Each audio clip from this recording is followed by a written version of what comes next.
Are you out there doing your best to get on with life? Because, as you already know, it's what you make of your life that really counts. And sometimes having a few shortcuts to help you on your way can be very useful. The NLP Matters podcast might just be the toolbox you need to focus your attention, your effort, your drive onto what really does make the difference. Built on the foundation of Neuro-Linguistic programming, the NLP Matters podcast offers proven recipes you can use to create and sustain your life your way.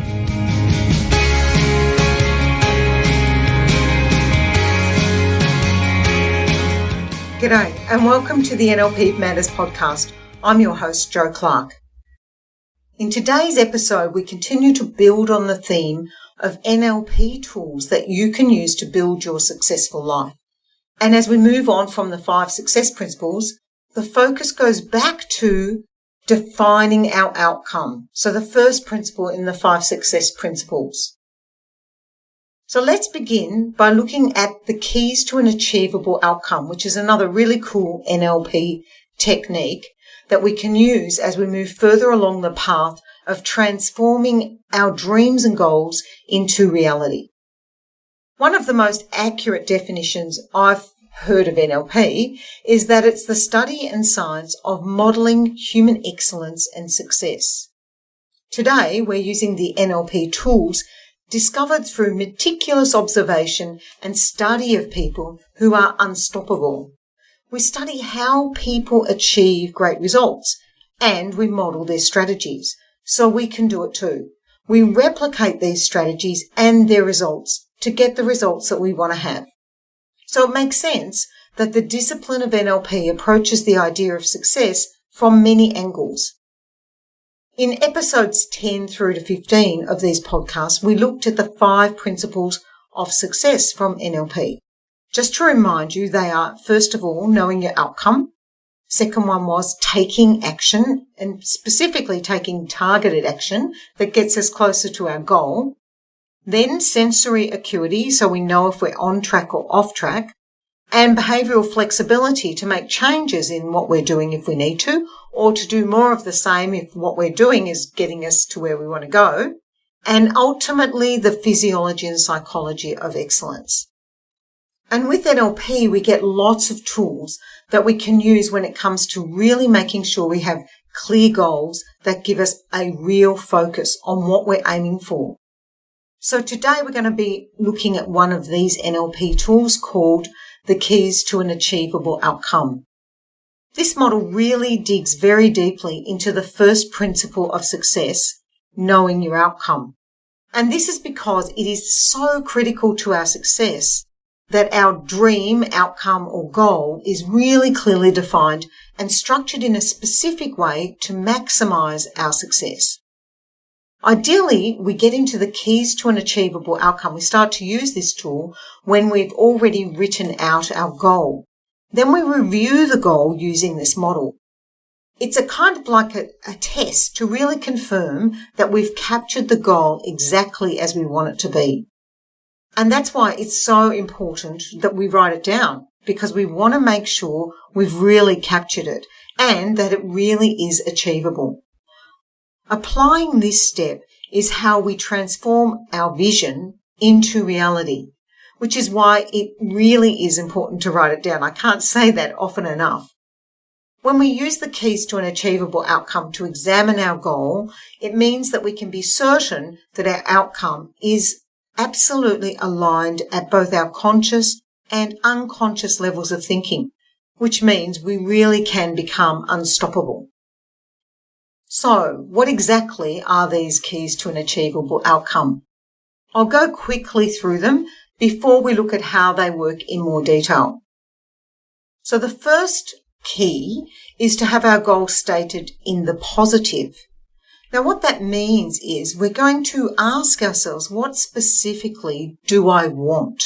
This is where it's really important to focus on what we do want rather than what we don't want. So it's not, I don't want this, I don't want that. It's what do we want instead? The second step is to really specify the present situation. So where am I now? Where am I up to now? And we're contrasting that to where we want to be. The third step is to really look at the outcome in detail. Again, we covered a bit of this when we looked at defining our outcome in the 5 success principles, but when we use the keys to achievable outcome, we go to an even deeper, more detailed level. We ask ourselves, what will I see? What will I hear? What will I feel when I have this goal? And fourthly, we're going to specify some evidence so that we know when we actually do reach our goal. How will I know when I have it? I can't tell you how many people I've coached in the past who've achieved their goals and not even noticed that they've made it because their outcome is so esoterically defined or vaguely defined that when they actually get there, they don't notice. And why would you want to do that? The fifth step is to ask ourselves if this goal is congruently desirable. So what that means is this goal something that really aligns with who we believe we are and with what we really want to achieve in our life? So we ask ourselves, what will this outcome get for me or allow me to do? And the sixth step is to ensure that the goal we've chosen is self-initiated and self-maintained. And there we ask ourselves, is it only for me? Is it really my goal? In the seventh step, we're checking if the goal's appropriately contextualized. So we ask when, where, how, and with whom do I want to achieve this goal? And we're checking in that in the context that we're in at the moment or in the context we will be when we achieve our goal, that we've got that context clearly defined. Then we write down what resources we need. So we ask ourselves, what do I have now and what do I need to get in order to achieve my outcome? Have I ever had or done this before? Or do I know someone who has? And finally, can I act as if I already have it? So can I actually act and be as if I've already got the goal? And really notice what comes up for you when you answer those questions. And the ninth and final step in the keys to achievable outcomes is about whether the goal is ecological. Ecology is basically the consequences or result or the impact of any change that occurs through a decision or action that you might be taking. So it's important to do this check when setting your goals. Many people don't really consider what's the impact of achieving this goal, both on themselves and on others that maybe they care about. So there's a few questions we can ask ourselves about ecology that, help us examine this. Questions like, for what purpose do I want this goal? What's the ultimate purpose? What will I gain or lose if I have it? What will happen if I get it? What won't happen if I get it? What will happen if I don't get it? And what won't happen if I don't get it? Some of these questions do sound a bit mind-boggling at first, but we'll go into them in a bit more detail and we can put it all together and see how it works. Now, as we go through and explore these steps or keys to an achievable outcome, you'll get the most value out of it if you actually choose a goal and keep it in mind. It might be a brand new goal or it might be something you've wanted to have for some time that for one reason or other you haven't got yet. And begin by asking yourself, how is it possible that I don't have this goal already? Asking this question gives you a real focus when you're going through each of the steps. So the first step to having an achievable outcome is to make sure it's stated in the positive. Ask ourselves, what specifically do we want? Now, really important here, notice I didn't ask what I don't want, because we're really defining what our focus is going to be on. And when we're really clear about what we do want and we write our goals to capture this, our unconscious mind and conscious mind are all aligned and focused on achieving that goal. If you've ever heard the saying, you get what you focus on, then you'll understand that if you keep focusing on what you don't want, guess what? That's right, you're going to get more of that. Now, sometimes we're tricky about this. Sometimes we disguise our goals a bit. And we think we've got a goal that says what we do want. So we might say, I want to get fitter. Now, the tricky thing about that is the outcome's not really clearly defined. So our unconscious mind will go, okay, we want to get fitter than we are now, so you can do one more push-up, that means you're fitter. Job done. Or if someone wants to lose weight, so you lose half a kilo, job done. Or if you want to make more money, well, I made an extra buck for you, so job done. So we want to make sure that we're really clear when we're telling our unconscious mind, this is the goal I'm going for, this is what I want to have, and we really need to specify that outcome. The second step is to specify the present situation. So we ask ourselves, where am I now? And I want to get a picture of myself in my current situation in relation to the goal. So I'm contrasting the two, working out how far apart they are or how much time needs to pass in order for me to achieve the goal. Now, when we're looking at us in our present state, this is where I am now. It's important that we do it as if looking through our own eyes. So it's not like watching ourselves in a movie. It's actually being in our own bodies and looking at it through our own eyes. And in NLP, we call this an associated state. So here you can really feel the present. So you're really in the moment feeling the present. The next step is to specify our outcome. This is our opportunity to get really, really specific about our goal. So we define what we will see, what we'll hear, what we'll feel when we achieve the goal. We also want to make our goals SMART. So specific and simple, measurable and meaningful, attainable, realistic, timed and towards. And we want to say it or write it down as if we've achieved the goal now. So we write it down as if today's the day when I've actually achieved the goal. This means expressing it in the present tense. For example, I am standing on the stage watching the sea of faces in the auditorium and hearing the applause as I'm handed my degree by the Dean of the faculty. This makes it even more real for our unconscious mind because at an unconscious level, we don't distinguish between the past, the present, the future.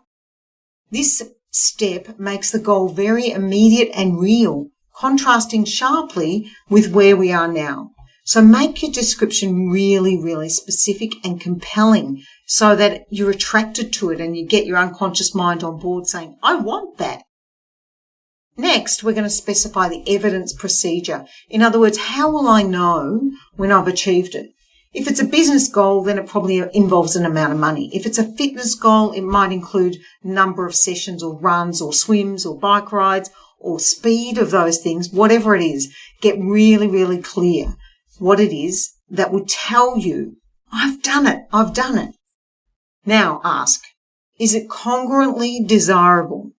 Basically what this means is we want to check what we'll get out of achieving the goal. For example, it's probably not much good having a goal that makes you and your family totally miserable or broke or stressed out of your brain. So we want to make sure that achieving our goals actually gets us what we do want. And the next step is a really important one, and one I find that trips a lot of people up. We want to know, is it desirable and in your control? That is, you're aiming for this goal for you, or is the goal actually for someone else? Because if it is for someone else, it probably just won't work. It's surprising how many people take on goals that are not really their own. And sometimes people even set goals that are totally not even in their own control. And we might have seen a bit of that happening with the COVID-19 virus that's at the moment taking off again in Victoria, where people have an outcome that, they won't catch the virus or that the virus is already gone, but it's not because that's something that's not actually in their own control. So it's important when we're choosing our goals that we do know that it's something that we do have control over and influence over. The next step is to contextualize our goal. This means deciding where, when, how, and with whom I want it. And similarly, what resources do I need to achieve it? What do I have now and what do I need to get in order to get my outcome?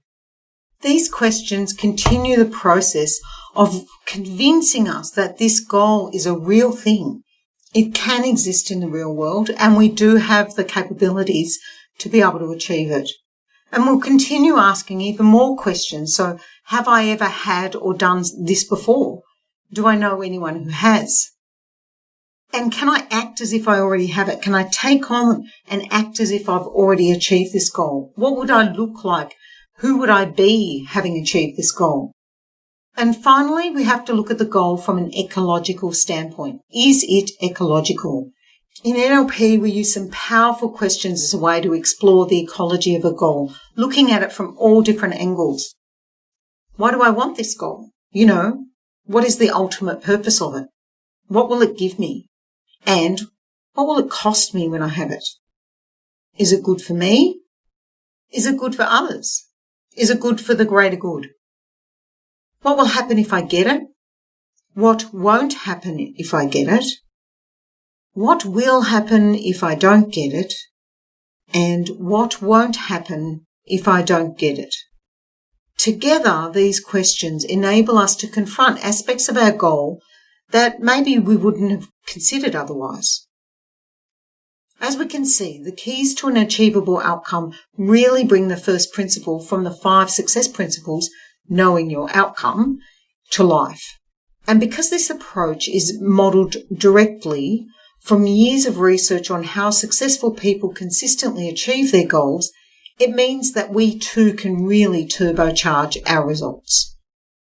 When we're really ready to just do it and commit to our goals, the keys to an achievable outcome gives us the structure we need to build a foundation so strong, so focused, and yet so simple, we literally can become unstoppable. Join me in the next few episodes as we dive deep into each of the steps in the keys to an achievable outcome. And let's take them out for a spin, looking at how they work in real life and coming up with some great examples that, maybe have you see how you can utilise this model to really achieve what you want to achieve. Stay awesome, and I look forward to connecting with you in the next episode.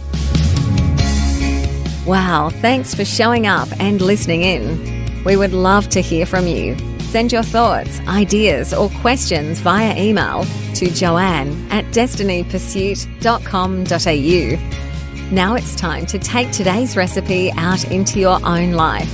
Notice the differences that show up as you apply it. We'd love to hear how you are progressing with your new approach.